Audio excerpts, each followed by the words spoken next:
Oh, what's the no? Hello, beautifuls. Welcome back to my Chanel. And welcome to another volume of unhinged makeup and beauty TikTok fails. You are the worst. Also containing hacks, tips, and tricks. Welcome back to another week here on the Chanel. This might, in fact, be posted on Thursday or it might be Monday. I don't know. I'm pre-filming, you see. There's some big things happening for me behind the scenes. And stay tuned to my Instagram for all will be revealed very soon. God, how awful! So, my lovelies, this series here on the Chanel brings in loads of new viewers who are excited to see some unhinged TikTok content. Therefore, if you do not know who I am, my name is Luxeria. I have been a makeup artist for nearly 17 years. Can you believe it? Ugh. And I also have a biochemistry degree because I have a fundamental interest in the way things work. Usually, I have a co-host, Mr. Biscuits, but he's currently asleep on his little pillow next to me. Look at the little baby. Ah, fast asleep, biscuit boy. And throughout this series, I provide my commentary, reaction, and maybe a little bit of like scientific knowledge as to why certain hacks, tips, and tricks do work or they don't. Feel free to tag me in any nonsense you see over on TikTok. It is XXLuxeria. Otherwise, I just don't know how I would find any of these TikToks right here. I mean, there's only so much searching one can do before you go, is this really the epitome of content? No. So, my loves, make sure you're sitting comfortably. Oh, what was that? Something's disconnected. Love that for me. Grab yourself a beverage. Today, I am on a caffeinated beverage, as per usual. Pop your little ohrhanger right into your TikTok hole, and let's watch some of these unhinged makeup TikToks. I can't wait to die, honestly. Right, what is this? The first one is it safe to use expired makeup? It's a minute and a half, and I can tell you, no. But let's listen. Okay, so the bigger's the better. I mean, unless you're prone to getting breakouts on your body, I'd say keep your expired powder highlighters. I'm a makeup artist, a product formulator, and I own my own beauty brand. Hang on, ladies. Oh, stop beeping at me. Piss. Don't touch me! What? This is a reaction to a reaction. Oh, very meta here today. I'd say keep your expired powder highlighters. I'm a makeup artist, a product formulator, and I own my own beauty brand, and I'm here to chime in on this. Because I look out for my quals, you know? I don't want y'all to waste your money. So first off, a lot of people don't even realize makeup has expiration dates. That's it true. does. The one that most people should care about is the period after opening, meaning from the first time you open and use this product, here's how long it's going to last. Week T. With water-based formulas, like a foundation, those are at higher risk of separating and growing bacteria over time. Yes. Particularly risky with eye formulas, which is why mascaras and eyeliners usually have PAOs, period after opening, expiration dates of like 3 months. Yes. A lot of people don't realize that either, but yes, you should be tossing out your eye-based products like every few months. Yes. I do actually also want to go further on to say this. The reason why any water-based product is at a higher risk of developing bacterial growth, yeast growth, mold growth, all those sorts of wonderful, marvelous things that are great in laboratory, not so great around the eye, is because every single thing on this planet needs water to survive. Every single living thing, should I say. You will actually often find things that don't have a water-based component within them. This can happen sometimes with silicone-based formulas as well. Bacteria, yeast, mold, and all those sorts of other wonderful things have nothing to sustain their life. They need a level of moisture in order to thrive, which is why sometimes with powder compacts and powder formulations, you can see people say things like, oh, it's fine to use it beyond the expiry date because, you know, it can't go off.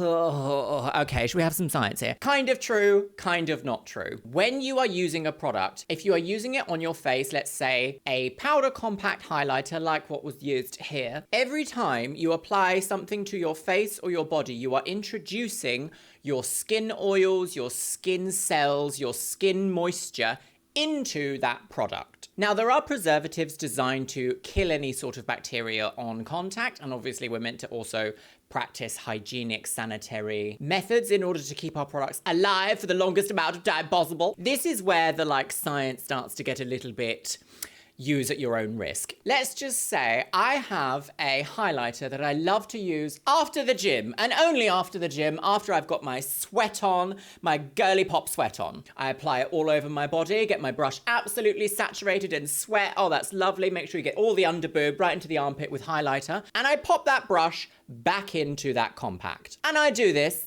over the course of 5 months. And let's just say I go to the gym every other day. That compact now has a considerably high amount of moisture, skin cells, oils, and other contaminants from the surface of the skin, which could include things like sugar and perhaps just plain old water. Now any bacteria that is living on that compact can actually start to feed off those skin cells, off that sugar and off that water, and start to contaminate that product. So there is really a caveat when it comes to people online saying something like powder makeup doesn't have an expiry, or you can reuse powdered makeup way beyond the expiry date.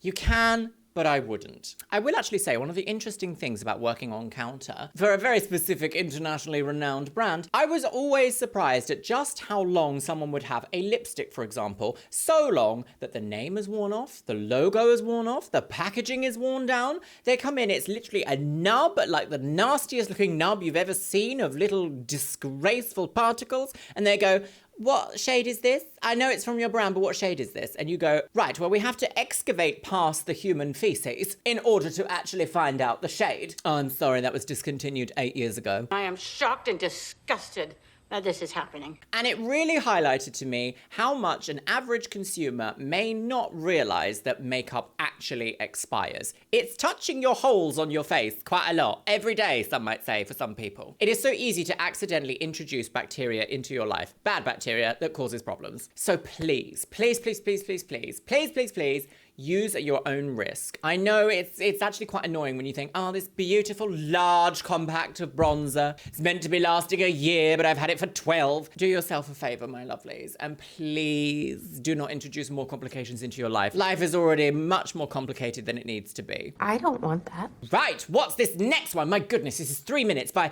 the Kate Olsen. Is it the Kate Olsen? No. Right, let's have a peep. Okay, oh, lip allergy part 1. Well, we're not going to do a part 2, 3, 4, and 8, but we are going to watch this. Okay, I don't know how, but I need this to get to a dermatologist, an allergist, maybe. But I have an allergic reaction to every single lip product there is. This started 9 years ago. That's very unfortunate. The first lip gloss I had an allergic reaction to was a Dior lip plumping lip gloss. And I know some other woman had it in the UK because Dior actually invited her out and did testing on her, and she found out she was allergic to propyl gallate. What happened to me and to her was that our lips got really burning hot, swelled up really big, and then actually there was like a burn mark around the lips, classic like cheilitis. Then the lips get really dry and shriveled, and basically you can't put anything on it to help. From that moment that I had that allergic reaction to that product, I could not use any other lip glosses, balms, or chapstick ever again. Aside from, and as of about 2 weeks ago, Aquaphor. Aquaphor, interesting. And sometimes just regular plain old Vaseline were okay. Yes. But I recently... Technically, those are not actually lip products. They are just designed to keep moisture in. Had a different allergic reaction to quinoa, and also maybe to some like self-tanner.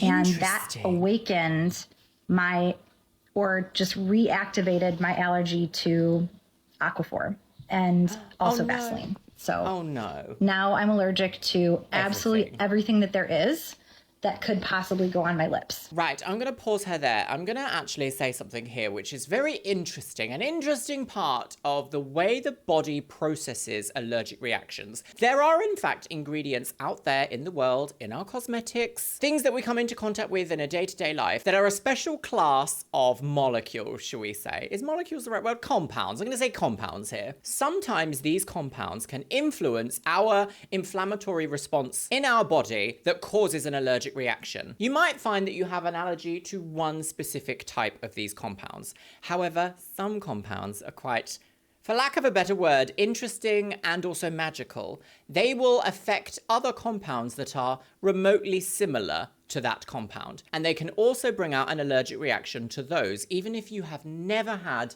a reaction to them before. So what I'm trying to say in a very waffly way is that this phenomenon is known as cross-reactivity. And cross-reactivity occurs when the immune system reacts to similar antigens and not just the original one. And it is crucial in allergies and immune responses. It can occur in multiple different types of biological systems, including drug tissue receptors, antigen-antibody interaction, interactions, substrate enzyme interactions, and even protein DNA interactions. And through any of those means, it can in fact have clinical implications, mostly with allergic reactions and developing hypersensitivity to certain substances, such as ingredients that you could find within a lip gloss or a lip care product. As this reactivity is influenced by multiple different types of factors, it can actually be very, very difficult to pinpoint an original ingredient. Are you actually allergic to the original ingredient or an entire class of these types of ingredients? Unfortunately, whilst cross-reactivity is a documented phenomenon of the immune system, the importance and the implication of what this is and what this does is still under investigation. Once again, this is one of those times within science, biochemistry, and medicine that we just don't know the full implications of what something like this means and how to really narrow it down to an easy to understand answer. It really is a case of we haven't discovered every single health condition just yet. The body is a very interesting machine, and if it doesn't like something, it will let you know, and it will let you know quite dramatically, I will say. We saw this in one of the earlier TikTok reactions, actually, and again, it was to a lip plumping gloss.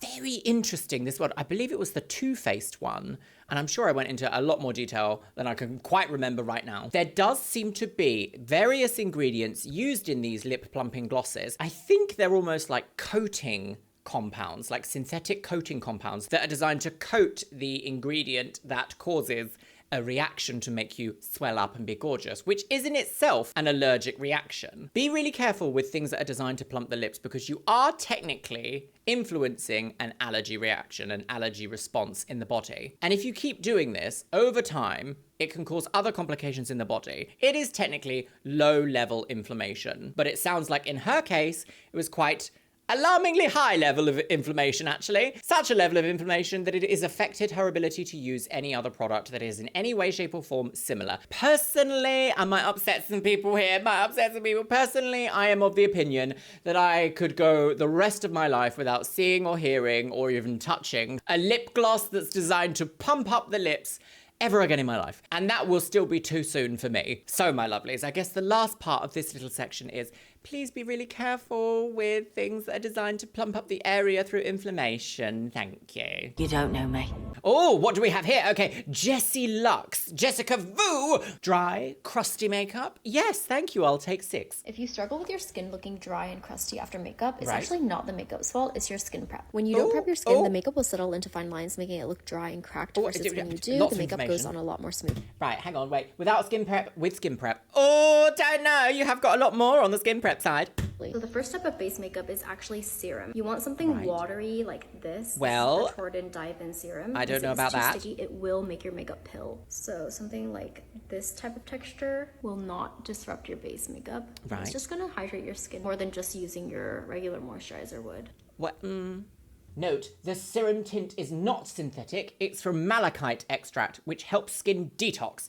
Interesting. I think the word detox is thrown around far too easy. The liver is the only thing that detoxes the body. Or maybe the spleen as well, but that's for blood, isn't it? Moisturizer. You want your moisturizer to also be very lightweight, but still moisturizing. Yes. So I'm using the Torrid Dive-In cream. Is this a has a very Torrid unique, almost sponsored whipped video? texture. I'll show you. Whipped cream? It, like, doesn't drip down. Feels very It's a light, gel almost formula. like whipped cream.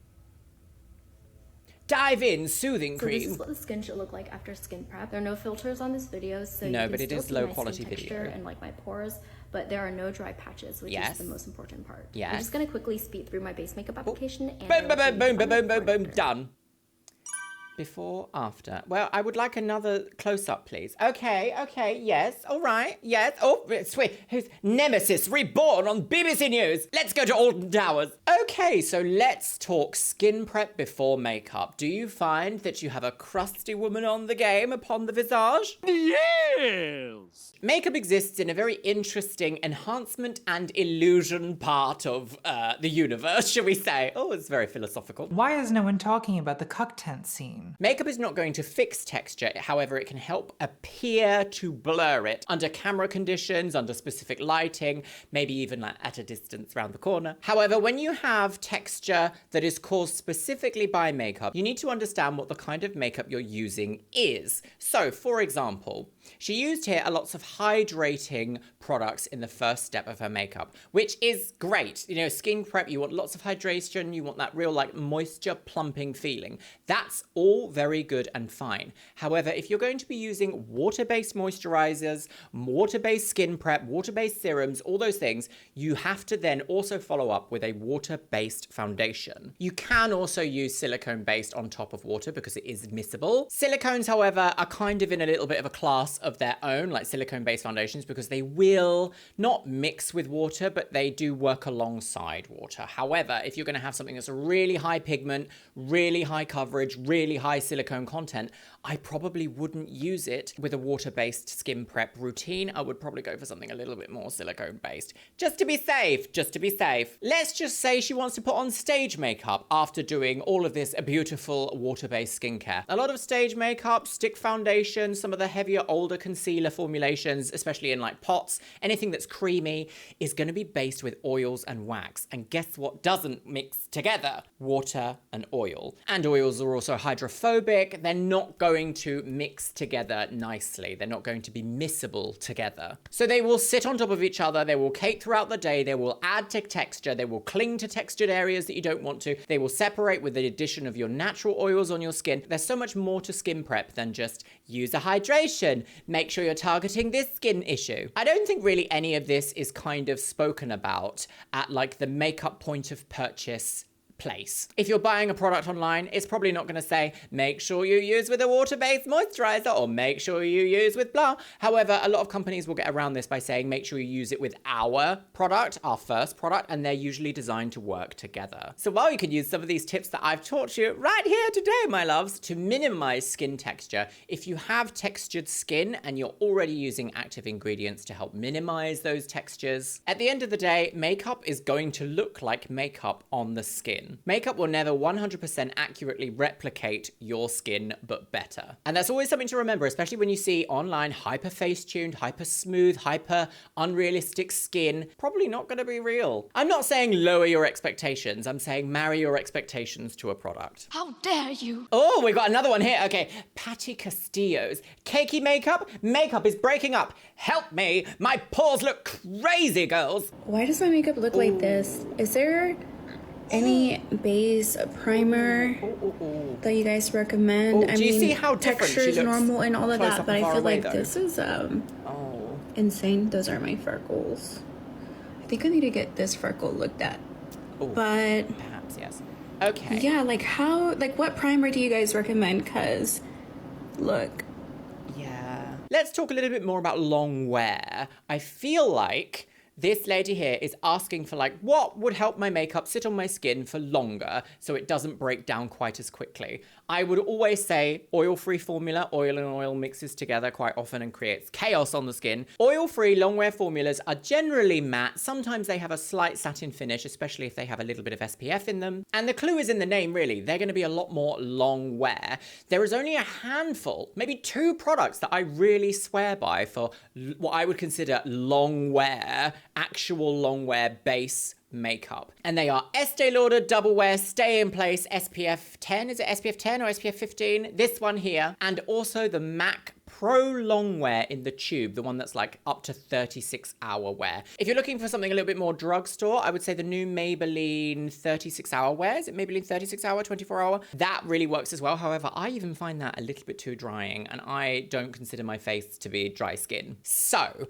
I can hear you already saying in the comments, but Luxeria, I don't want matte skin. I want long wear, but it still has to have the gorgeous, illuminous glow of real skin. I'm going to give you a tip. If your makeup breaks down throughout the day and starts to look a bit cakey and a little bit patchy and very uncooperative, always powder your face down. Always, always, always. Powder, powder, powder, powder, powder, powder. Apply your Longwear matte foundation and then powder, powder, powder, powder, powder. What you can do to bring a little bit of like a healthy glow back to the skin is use a dewy finish setting spray, and it will just add a little tiny bit of life back into the skin. Not too much. And I personally, when I'm using one, I do this over my nose so that I don't catch any extra dewiness on my nose. I don't be needing that. My favorite one to use at the moment is the Elf Dewy Mist. It's got a nice slight coconut smell as well. I would like it if it didn't, but you know, I also don't mind that too much. A lot of the texture we're seeing here on Patty Castillo's skin as well might potentially be caused by the method of application. If you are using a brush and you are doing this to apply your foundation, you are causing microexfoliation, perhaps even a bit more than microexfoliation, lifting the top layers of dead skin cells up and then pumping them with foundation and really drawing attention to those areas of the skin. That's what we call like clinging areas, like patchy clinging areas. The best way to start would be good hydration skin prep routine and to pat foundation on top, whether that's using a sponge or a foundation brush that's perhaps a little bit more dense, or even your fingers. Gently tap into the areas, not doing this to disturb everything. And if you follow those little tips and tricks really closely, you will find that your foundation lasts a lot longer throughout the day. She's educated. And if you'll find that your makeup is breaking down way too quickly, you're left very shiny, sometimes it can actually be the product that you're using as well. I have found with the MAC Studio Fix powder foundation, I actually find it pulls oil out of my skin. So I generally veer away from that, even though it is like a hero product that's so good. Great coverage, but does make me look very, very greasy after a few hours of wearing. Oh, what do we have here? Okay, Holly X Danae. Okay, what's this one called? Lip blush gone wrong. Oh, this is a tattoo. Is this a tattoo fail? Is that what this is? Okay. So I got a lip blush tattoo. Okay, lip blushing tattoo. The girl that does. If you don't know what a lip blushing tattoo, it's a cosmetic type of tattoo, which is designed to use like neutral, nudie kind of pinky red tones on the lip, maybe even brown sometimes, on the lips to give an illusion of like, I'm wearing lipstick when I'm not. A witch. So I got a lip blush tattoo. The girl that does my lashes was doing them and she needed a model, so I was the model, and unfortunately it looks like I'm either allergic to something in the like pigment or numbing, or I'm just like really sensitive to having a needle shoved all over my lips, and I got more swelling than the average person. Oh no. This is what they look Let's like. see. Is it the oh goodness, the Kylie Jenner challenge. Wow. Okay. Oh, you poor thing. You poor thing. Again, it kind of goes back to the point I made earlier of just sometimes the body is like, do you know what? You, we're gonna swell. Which, I mean, like, if you want to cosplay bimbos for like the afternoon, perhaps that could work. Tattoos are a very interesting crossover into the beauty world. We're starting to see a lot more like permanent makeup solutions done within studios that we wouldn't necessarily consider like traditional tattoo studios or traditional tattoo work. How does a tattoo work, you might ask? Well, the ink of a tattoo exists in an interesting place within the body. It's actually constantly being eaten and dissolved by your immune system. I believe it's the B cells, or is it the T cells? Oh, science. They actually absorb pigment molecules and slightly digest a little bit of them every time, which is why tattoos fade over time. So tattoos within the body aren't actually like still. They're not completely still. They are actively a part of the body. They're treated almost as a foreign object under the skin. And any of you out there who have tattoos will know that sometimes a part of your tattoo might just go, oh, I'm actually very upset today. And it can be almost like an allergic reaction, a very mild allergic reaction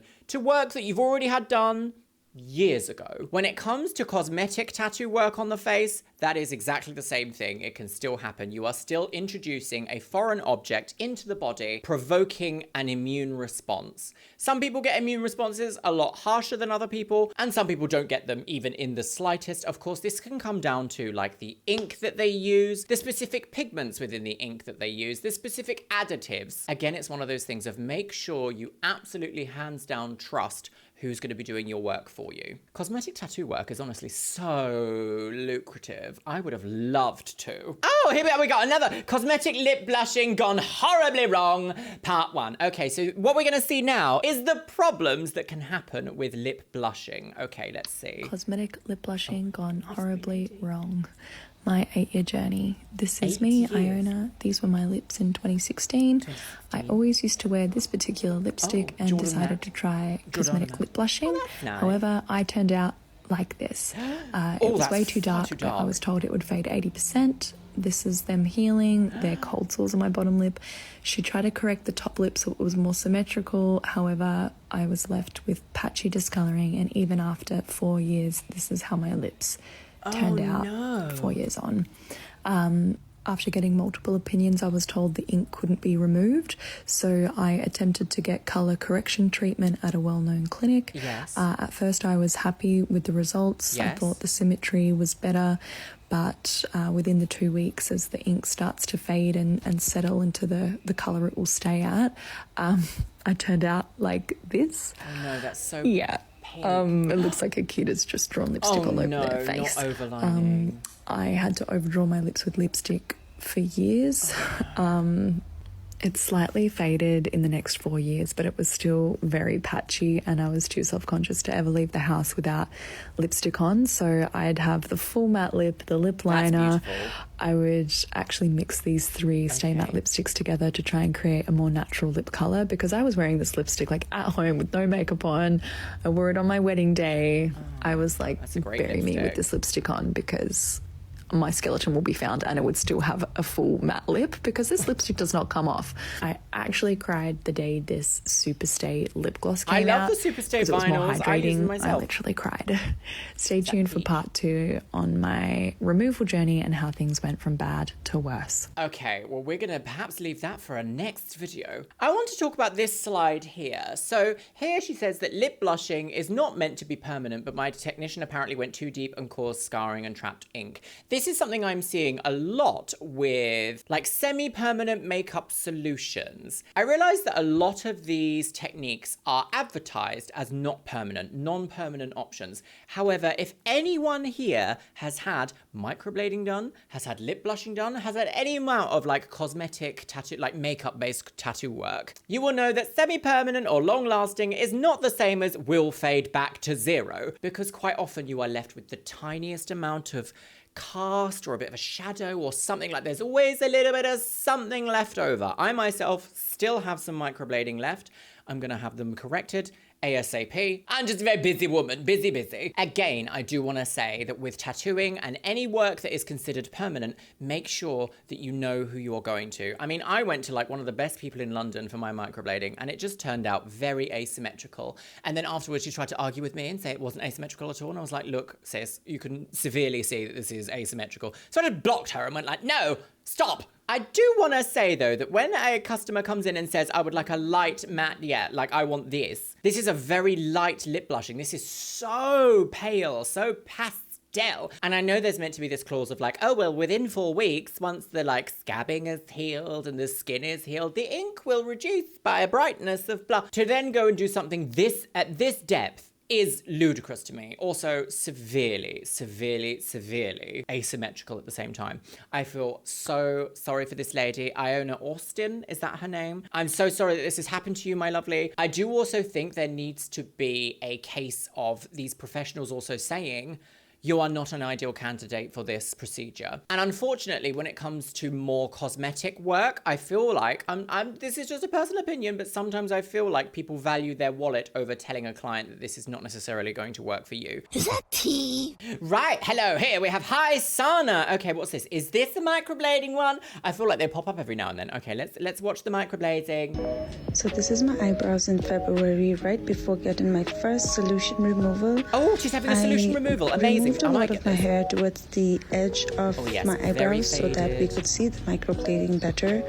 And you can see how the shape is completely off. Even though a lot of microblading experts will say, oh no, it's just long lasting. No, it's not permanent. No, for the majority of people it is. Maybe there's like special case people that can literally digest every single piece of ink ever put in their body. I'm not one of them. Are you? And the 2 different eyebrows are also very different from each other. And now let's begin the process. Is it saline? It looks like it might be saline needling. Yes, I would hazard a guess.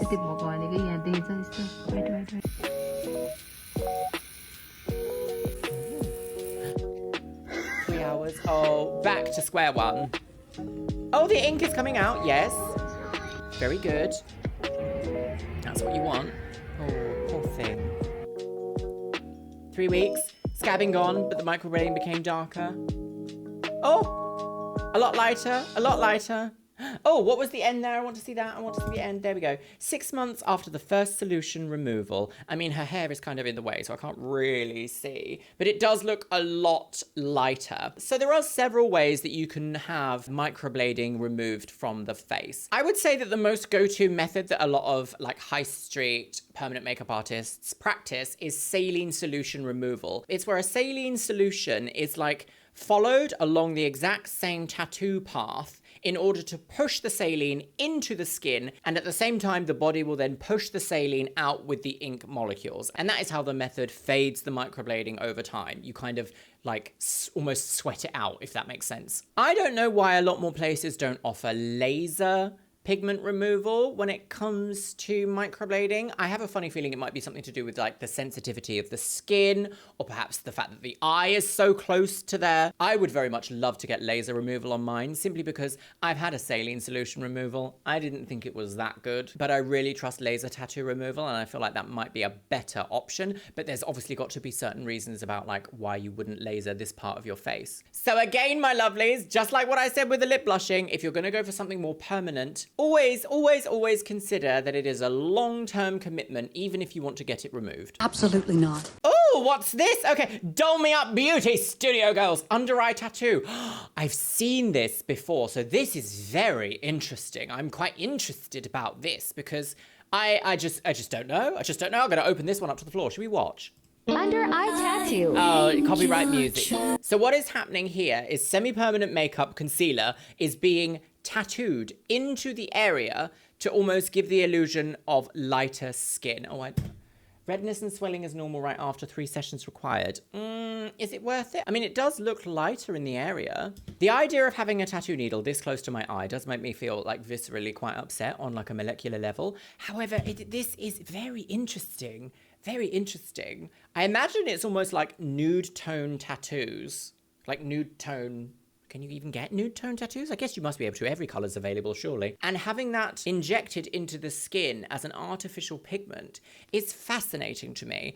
I've never had this done. I probably wouldn't consider getting this done. I don't think for me I would ever need it, but I know that the beauty industry is vast and lots of people have different requirements than I. Would you ever get semi-permanent makeup concealer tattooed under the eyes? Would you? Does it work? Let me know in the comments below. All right, here we go, girls. Oh, we got some lip filler. Oh, I do love a bit of lip filler. I love a lip filler story. Okay, this is by Beauty Secrets AU. Oh, copyright lady. Right, these lips have been overfilled. Wait. Let me read. These lips have been overfilled and there is significant migration present. I think all of us here would agree with that statement. Migration definitely happens over time when the lips have constantly been filled. I do find it interesting that a lot of companies will say, oh, lip filler every 6 months. I personally think that's quite intense. If you're having to get lip filler every 6 months because your body is digesting it too quickly, perhaps you need a different type of lip filler rather than the same filler over and over and over and over and over again. Just something to explore, my lovelies. Right, what should we see? Can you see it? Yes, when you get the shelf look. What's this? So this, what she's injecting here is something called hyaluronidase. So what she's injecting here, if she's had hyaluronic acid-based lip filler injections, anything like, I believe, Restylane, Revelax, Teosane, Juvederm, I'm sure there's a couple of others. Your practitioner will inject something called hyaluronidase, which is an enzyme that literally breaks down the molecule of hyaluronic acid, and then your body flushes it away through the lymphatic system. You got to drink lots of water, you'll swell up crazy, girls. Again, because hyaluronidase is a protein, however, you do have to have an allergy test. Sometimes people are, in fact, allergic to this enzyme, and they cannot have their filler dissolved. So that is something also to look for in the future, is that any sort of augmentation when it comes to injections can have permanent side effects, can being the most important word in that sentence. So let's see. Is it just, yeah, she's just doing that. Oh, look. Oh, she's all sensitive and sore and, oh, I must admit though, that's the practitioner's done like a beautiful swelling. It almost looks like it's done on purpose, if you know what I mean. Quite often you'll need to have more than one treatment, especially if you have some stubborn filler. Also depends on how reputable the person was who did your filler beforehand. I have actually had Dissolver. I've had my lips dissolved and I've had them refilled, mainly because my first ever lip practitioner put in my lips. She asked me if I wanted very full lips and I said, do you know what? Yes, I do want very full lips. So she used the heaviest, densest hyaluronic acid based filler you can possibly get, which is designed to mimic bone. So I had very hard lips and I also had a bulbous part on one side from her filling it incorrectly, basically. So when I went to my next practitioner, we had to dissolve them to start again, and it was so much of a better option for me, and it created beautiful lips. And now I have a very lovely practitioner here in London called Roberto, Faces by Roberto on Instagram. Give him a little follow if you like. And he does my lip filler, cheek filler, Botox, everything. And I thoroughly love them now. Again, my lovelies, make sure you trust who's doing your procedures. It's so overpriced. What even is it? Right, my lovelies. Oh, what's this last one? Ultimate by Comey. When you have plans to go out this weekend but realise you're still going to look like Megamind, what's happened During the procedure, they popped a blood vessel in my face. I didn't know that had happened, but later on I found out that was what happened. Jessie's fox eye thread lift procedure ended up turning into her biggest regret. Oh no, this is threads, isn't it? There is something a bit dark about the threading industry. Not threading as in like eyebrow threading, but threading is in like surgical threads. So if you guys don't know, a surgical thread is a material that kind of is barbed and it's kind of screwed into the skin and then placed in a specific way in order to give an uplift. But because it's got like barbs, it kind of melds into the flesh of the skin. And if it goes wrong, you need them surgically removed. And that can lead to like extensive scarring and a lot of aftercare. And although they're advertised as like dissolving stitches, will go back to normal, all those sorts of things, they don't necessarily dissolve at the same rate all the way along. So you might even end up with it dropping, but still having the thread in your skin. Let's watch That more. caused me to blow up. That is quite like a reaction. They popped a blood Megamind. vessel Another photo and swelling. of it. Oh no. They were like, oh no, this is completely normal. Your swelling will go that's down not in like a normal. week's time. That Just level put of ice swelling. on it. In total though, I think I was a balloon for about like 2 weeks or 2.5 weeks. This is like the second day, I'm pretty sure, after getting it done. If this was something that happens to everyone and is normal, completely normal, we would see this all the time. My TikTok would be flooded with people swelling from threads, and it's not. This was the third day, I'm pretty sure, because I went back in for a quick checkup. During the second week, I started noticing bruising on my left eye, which is the same eye that the blood vessel popped on. The swelling eventually Internal went down, bleeding. but then Jessie noticed that one brow had dropped. Yeah. The same thing then happened to the other one, meaning she had no fox eye lift results at all. Yeah, exactly what I And said. the threads started to poke out of her face, so she needed to have them surgically Oh my removed. gosh, I literally just said all this. If you guys can't tell, I got my threads removed. Poor thing. My face currently looks like I've got 2 golf balls on them, but it's fine. Some of the threads had already dissolved, so they removed the ones that they could and stitched it up. And this is me now. Just when I thought So what was that? Just when I thought my fox eye thread removal was going great. Oh no, now what? Fox eye thread has turned blackish, which is very concerning. Oh no. So I have come to my cosmetic surgeon, Not which necrosis. I thought I was never going to come back to again. And he's going to have a look at my threads and hopefully let me know what's happening. He put a steroid injection into the area. Okay. I think that lightens the scar and also helps with Scarring? how the scar is currently progressing. So it's been a couple of days since I got the steroid injection, and from what I've noticed, it's taken away all of the inflammation. Amazing. So it was a bit like out before, and now it's kind of like sunken in. Amazing. It's almost like there's an indent in my head now. Also noticed the color is turning back to more of a reddish color rather than a black color. Yes, that could have been necrosis, which we do I not want. don't know if it will go away because it's been like a month or so now, I think, and nothing's changed, but I'm just hoping over time it does. People have been saying that it looks like necrosis or like these other conditions happening on the thread, but the doctor has said that it isn't anything major or serious. Goodness. It's just a scar. There's no pain or anything there. It's literally like I could press on it as hard as I wanted and it doesn't hurt or anything like that. Well, so that's yeah, good. I don't think there's too much to worry about in that sense. My goodness me. Wow, what an ordeal to hear about. Jessie, you poor, poor thing. I think honestly though, a lot of these high street filler practitioner, like aesthetics practitioners, need to be held a bit more accountable with something like threads, because threads really, in my opinion, are not worth it. I see all the time on Instagram. There's a specific company I have in mind when I see this, but I'm not going to put them on blast. They do these absolutely wild transformations where there's even like folds in the skin from how tight and pulled these threads are. They're along the jaw. They do them for BBLs. They do them for eyebrows. They do them for mid facelifts. It's not a permanent option. It's very expensive and it can go wrong very, very easily. So if you want to have threads, my lovely, go ahead and get threads. Just make sure that you understand the procedure and the things that can go wrong. Anyone here who's had a good experience with threads, please let me know in the comments box below, because I am interested to learn a little bit more. It's not something I would ever go for. Well, my lovelies, what an interesting adventure into the bizarre world of unhinged beauty TikTok. Ugh, I don't know what to say. I've seen some things today. I've seen some things I'm going to talk about over dinner later.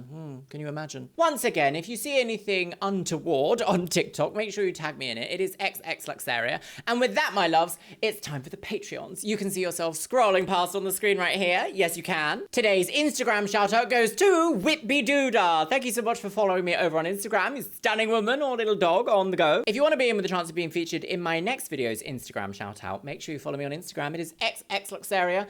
I post all my fashion and travel content over there. The QR code is on the screen. And once again, I want to say a massive thank you to my top tier Patreons. Orkos Emoji, Ariadia X, Becky Johnson, Beebles32, Cameron Pittman, Shell Herman, ContraPoints, Eric Castillo, Finch Dunham, Jen Martin, Jenny Wood, Caitlin Wright, Larissa Says Relax, Leanne Jones, Lenore, Mo Sherman, Novembrix, Paola Rivera, Ryan Loves Rory, Steffutek, Steve, and Taylor Martin. And you know what, my lovelies? I'm going to go off and I might treat myself to a little allergic reaction. Why not? See you in the next one.